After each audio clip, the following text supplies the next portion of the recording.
اعوذ باللہ من الشیطان الرجیم بسم اللہ الرحمن الرحیم بسم اللہ الرحمن الرحیم۔ میں مجاہد حسین رضوی، استاذ دارالعلوم غریب نواز الہ آباد، درجہ رابعہ کے متعلمین سے مخاطب ہوں اور شرح جامی بحث اسم کا درس دینے جا رہا ہوں۔ تنازع فعلان کی بحث چل رہی ہے اور اس میں بصریوں کے مذہب کا بیان چل رہا ہے اور اس تعلق سے نحات کا جو باہمی اختلاف ہے اس کا بیان چل رہا ہے، اور آپ یہ پڑھ چکے کہ بصریوں کا مذہب مختار فعل ثانی کو عمل دلانا ہے ہر حال میں، ہے نا؟ بھلے فعل اول کو بھی عمل دلانا جائز ہے، لیکن اس سلسلے میں حضرت فرا کا اختلاف ہے۔ وہ کہتے ہیں کہ فعل ثانی کو عمل دلانا تبھی جائز ہے جب پہلا فعل فاعل نہ چاہے، اور اگر پہلا فعل فاعل چاہے گا تو پھر فعل ثانی کو عمل دلانا جائز نہیں ہے۔ وجہ کیا ہے؟ آگے آ رہی ہے وجہ۔ کہتے ہیں وجازہ اے اعمال الفعل الثانی مع اقتضاء الفعل الاول الفاعل، یعنی فعل ثانی کو عمل دلانا جائز ہے فعل اول کے فاعل کی اقتضاء کے ساتھ ساتھ۔ اس میں فرا کا اختلاف ہے۔ حضرت فرا کیا کہتے ہیں؟ کہتے ہیں فَإِنَّهُ لَا يَجُوزُ اعمال الفعل الثانی عند اقتضاء الاول الفاعل، اس لیے کہ پہلے فعل کے فاعل کے چاہنے کے وقت فعل ثانی کو عمل دلانا ان کے نزدیک جائز نہیں ہے۔ کیوں جائز نہیں ہے؟ وجہ کیا ہے؟ کہتے ہیں لِأَنَّهُ يَلْزَمُ عَلَى تَقْدِيرِ اعمالِهِ اِمَّا الْإِضْمَارِ قبل الذکر كما هو مذهب الجمہور او حذف الفاعل كما هو مذهب الکسائی۔ وجہ کیا بتاتے ہیں؟ اس لیے کہ ایسی صورت میں جبکہ فعل اول فاعل کو چاہ رہا ہو تب فعل ثانی کو عمل دلانے کی تقدیر پر دو چیزوں میں سے ایک چیز ضرور لازم آئے گی، یا تو اضمار قبل الذکر لازم آئے گا، جیسا کہ جمہور کا مذہب ہے، وہ کہتے ہیں کہ فعل ثانی کو عمل دلاؤ اور اگر فعل اول فاعل چاہتا ہے تو ضمیر لے آؤ، تو اضمار قبل الذکر ہوتا ہے تو یہ لازم آئے گا۔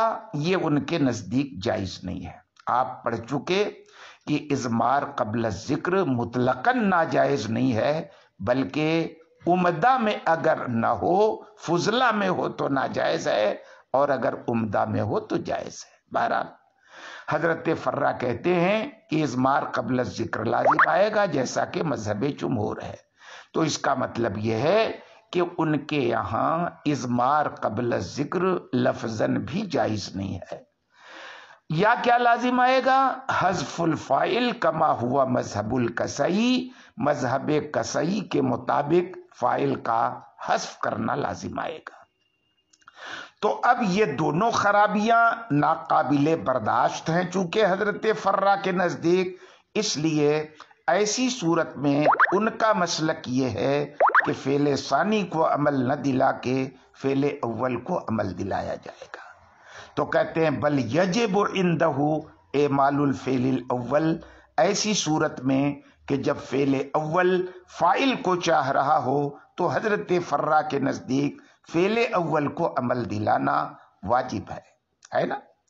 اب فعل اول کو آپ نے عمل دلا دیا، کہتے ہیں فَإِنِ اقْتَضَى الثَّانِي الْفَاعِلَ أَضْمَرْتَهُ، اگر دوسرا فعل فاعل چاہے تو ضمیر لے آؤ، ضمیر لانے میں کوئی خرابی نہیں، اس لیے کہ ضمیر کا مرجع پہلے فعل اول عمل کر چکا ہے، تو اب جو ہے وہ پہلے ہو گیا اسم سے، اور اگر مفعول چاہے تو پھر حذف کر دو یا ضمیر لے آؤ، جیسے کہ تم کہو گے ضربنی و اکرمانی الزیدان، ضربنی و اکرمانی الزیدان، یہ دراصل کیا تھا؟ ضربنی و اکرمانی الزیدان تھا، تو ضربنی فعل اول کو زیدان کا عامل مان لیا گیا، اسے عمل دلا دیا گیا، اور زیدان ضربنی کا مرفوع ہو گیا۔ پھر اکرمہ بھی فاعل زیدان کو بنانا چاہ رہا تھا، تو اب اس میں فاعل کی ضمیر الف لے آئی گئی، کیونکہ وہی مرجع کے مطابق ہے تثنیہ کی ضمیر۔ کہتے ولا یلزم حینئذ محظور، اور اس صورت میں کوئی اعتراض لازم نہیں آئے گا، نہ اضمار قبل الذکر لازم آئے گا، نہ حذف فاعل لازم آئے گا۔ بات ختم ہو گئی، متن میں ان کا یہ مسلک نقل کیا گیا، لیکن کہتے ہیں وقیل ایک قول یہ ہے کہ رویا انہو تشریک الرافعین اور ادمارہ بعد الظاہر، حضرت فرا سے دونوں رفع دینے والے عاملوں کو ایک معمول میں شریک قرار دینا ہے، یا یہ کہ فاعل کی ضمیر لانا ہے اس میں ظاہر کے بعد، جیسا کہ ناصب کی تاخیر کے صورت میں، جیسے تم کہتے ہو ضربنی و اکرمنی زید، تو یہاں پر ہم نے کیا کیا؟ ضربنی کو حضرت فرا کے مطابق ضربنی کا فاعل بنا دیا زید کو، اور اکرمنی میں جو ہوا کی ضمیر ہے اس کو کیا کیا؟ یہ لایا اس میں ظاہر کے بعد۔ وَضَرَبَنِي وَأَكْرَمْتُ زَيْدًا ہوا، ضربنی وَأَكْرَمْتُ زَيْدًا ہوا۔ یہاں پر کیا ہے کہ آپ نے اچھی بات ہے، وقیل رویانہ کما فی صورت تاخیر الناصب، تقول ضربنی واکرمنی زید ہوا وضربنی واکرمت زیدن ہوا، ہے نا؟ اچھی بات ہے۔ و روایت المتن غیر مشہورۃ عنہ، اور متن کی جو روایت ہے حضرت فرا کے تعلق سے یہ ان سے مشہور نہیں ہے۔ بات ختم ہو گئی۔ کہتے ہیں وحذفت المفعول تحرزا عن التکرار لو ذکر، اور مفعول کو آپ حذف کر دیں گے کہ اگر اسے ذکر کیا جائے، نہیں تکرار سے بچتے ہوئے، یہ تکرار کب لازم آئے گا؟ لو ذکر، اگر مفعول کو ذکر کر دیا جائے۔ وَإِنِ الْإِضْمَارِ قَبْلَ الذِّكْرِ فِي الْفُضْلَى، اور اگر حذف نہ کر کے، ذکر نہ کر کے اس کی ضمیر لے آئی جائے تو فضلہ میں اضمار قبل الذکر لازم آ جائے گا، جو جائز نہیں ہے نا؟ لیکن یہ مفعول کا حذف کب ہوگا؟ کہتے ان استغنی عنہ، جب استغنا ہو مفعول سے۔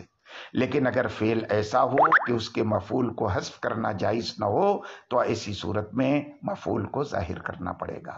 کہتے ہیں وَإِلَّا، ورنہ، یعنی اگر اس سے استغنا نہ ہو تو مفعول کو آپ ظاہر کر دیں گے، جیسے حسبنی منطلقاً وحسبت زیداً منطلقاً، ہے نا؟ تو اب حسبنی و حسبت یہ دونوں فعل ہیں، جنہوں نے کیا کیا؟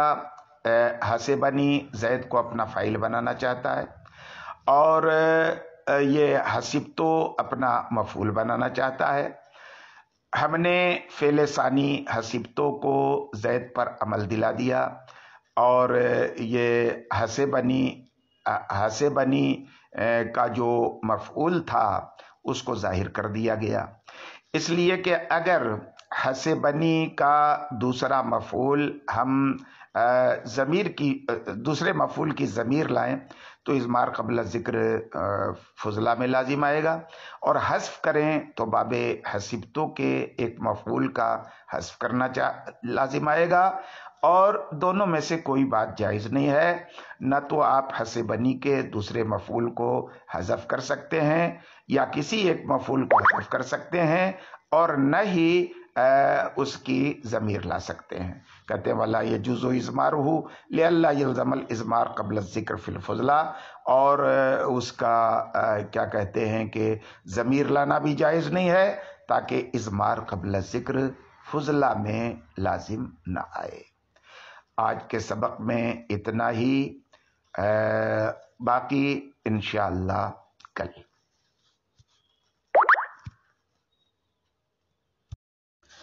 بسم اللہ الرحمن الرحیم۔ میں مجاہد حسین رضوی، استاذ دارالعلوم غریب نواز الہ آباد، درجہ رابعہ کے متعلمین سے مخاطب ہوں اور شرح جامی بحث اسم کا درس دینے جا رہا ہوں۔ تنازع فعلان کا بیان چل رہا ہے۔ بصریوں کے مذہب کے مطابق فعل ثانی کو عمل دلانا مختار تھا۔ اس تقدیر پر تفصیلات کا بیان اس سے پہلے ہو چکا۔ اب یہاں سے کوفیوں کا مذہب بیان کر رہے ہیں۔ کہتے ہیں وَإِنْ عَامَلْتَ الْفِعْلَ الْأَوَّلَ، اور اگر تم فعل اول کو عمل دلاؤ، کما ہوا مختار الکوفیین، جیسا کہ کوفی نحات کا مذہب مختار ہے، تو ایسی صورت میں آپ کیا کریں گے؟ اضمرت الفاعل فی الفعل الثانی لو اقتضاہ، اگر فعل ثانی فاعل کا مقتضی ہو تو تم فاعل کی ضمیر لے آؤ گے، جیسے ضربنی و اکرمنی زید۔ یہاں پر زید کو ضربنی کا فاعل بنا دیا گیا اور اکرمنی میں ہوا کی ضمیر نکال دی گئی۔ چونکہ زید ضربنی کا فاعل بن گیا، اس لیے وہ رتبے میں اکرمنی سے مقدم ہو گیا۔ اب یہاں پر اگر ہوا میں ہم ضمیر لاتے ہیں تو یہ فقط اضمار قبل ذکر لفظاً ہوگا، رتبتاً نہیں ہوگا۔ کہتے ہیں کہ اذا جعلت زیدن فاعل ضربنی، جب تم زید کو ضربنی کا فاعل قرار دو اور اکرمنی میں ایک ایسی ضمیر لاؤ جو زید کی طرف راجع ہو۔ یہ راجع کیسے ہوگی؟ بظاہر تو لگ رہی کہ آگے جا رہی ہے، پلٹ نہیں رہی ہے۔ کہتے ہیں راجع اس اعتبار سے ہوگی لتقدمہ رتبتاً، کہ زید بھلے لفظ میں دیکھنے میں بعد میں دکھ رہا ہے، لیکن رتبے کے اعتبار سے چونکہ وہ ضربنی کا فاعل ہے اس لیے اکرمنی پر مقدم ہے۔ فلا محظور فیہ، تو اس میں کوئی اعتراض اس وقت لازم نہیں آئے گا، نہ کہ فاعل کے حذف کرنے کا، کیونکہ آلریڈی ضمیر لا رہے ہیں۔ ولل اضمار قبل الذکر لفظاً و رتبتاً، نہ کہ اضمار قبل الذکر کا محظور لازم آئے گا لفظاً اور رتبتاً۔ ہاں لازم کیا آئے گا؟ صرف لفظاً، اور وہ جائز ہے۔ بات ختم ہو گئی۔ یہ تو بات تب کی تھی جب فعل ثانی فاعل کا مقتضی ہو، اور اگر فعل ثانی مفعول کا مقتضی ہو تو کہتے ہیں وَأَضْمَرْتَ الْمَفْعُولَ فِي الْفِعْلِ الثَّانِي، تم فعل ثانی میں مفعول کی ضمیر لاؤ گے، لو اقتضاہ، اگر فعل ثانی مفعول کا مقتضی ہو، علی المذہب المختار، مذہب مختار پر، کہ مفعول کی ضمیر لانا چاہیے، حذف نہیں کرنا چاہیے۔ ولم تحذف ہو، اور اس کو تم حذف نہیں کرو گے، اگرچہ حذف کرنا جائز ہے۔ کیوں حذف نہیں کرو گے؟ اس لیے حذف نہیں کرو گے لئلا یتوہم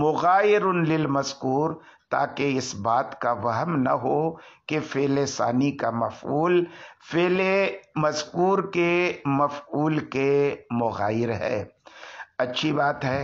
وَيَكُونُ الضَّمِيرُ حِينَئِذٍ رَاجِعًا إِلَى لَفْظٍ مُتَقَدِّمٍ رُتْبَةً، اور ضمیر اس وقت راجع ہوگی ایسے لفظ کی طرف جو رتبتاً مقدم ہوگا، جیسا کہ تم کہو ضربنی وَأَكْرَمْتُهُ زَيْدٌ، تو اب زید کو چونکہ آپ نے ضربنی کا فاعل بنا دیا تو اب اکرمتہ میں جو ہو کی ضمیر لے آئے، یہ زید کی طرف راجع نہیں ہو رہی ہے، جا رہی ہے، لیکن ضربنی کا فاعل ہونے کی وجہ سے چونکہ وہ مقدم ہے، اس لیے وہ اضمار قبل الذکر فقط لفظاً لازم آئے گا، یہاں بھی رتبتاً لازم نہیں آئے گا۔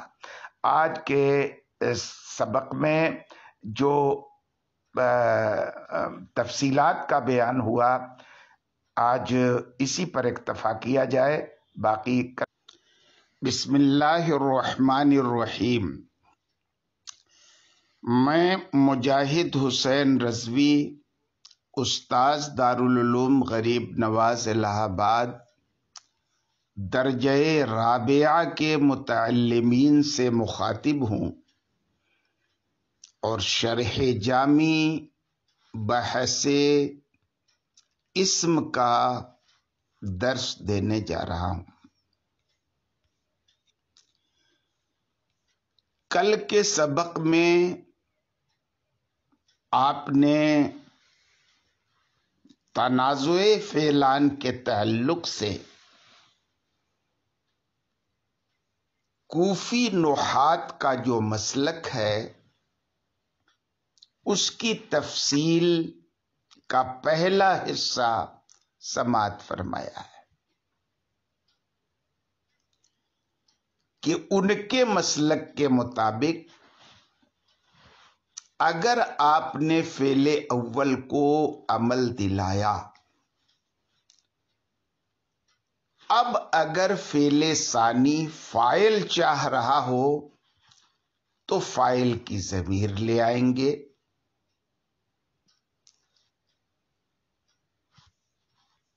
اور اگر فعل ثانی مفعول چاہ رہا ہو تو ایسی صورت میں مفعول کی ضمیر لے آئیں گے، حذف نہیں کریں گے۔ کیوں؟ اس سلسلے میں مذہب مختار یہ ہے کہ مفعول کی ضمیر لائی جائے، اور اضمار قبل الذکر بظاہر تو ہوگا لفظاً، لیکن حقیقتاً نہیں ہوگا، کیونکہ رتبے کے اعتبار سے ضمیر کا مرجع ضمیر پر مقدم ہو جائے گا۔ لیکن مذہب غیر مختار کے مطابق فعل ثانی اگر مفعول چاہے تو مفعول کا حذف کرنا جائز ہے نا، لیکن مختار نہیں ہے، کیونکہ مذہب مختار کے برخلاف اگر آپ فعل ثانی کے مفعول کا حذف کر دیں گے تو یہ وہم ہوگا کہ کہیں ایسا تو نہیں کہ فعل ثانی کا مفعول یہ فعل اول کے مفعول کے مغایر ہے۔ اس وہم سے مخاطب کو بچانے کے لیے مفعول کی ضمیر لانا مختار قرار دیا گیا ہے نا۔ لیکن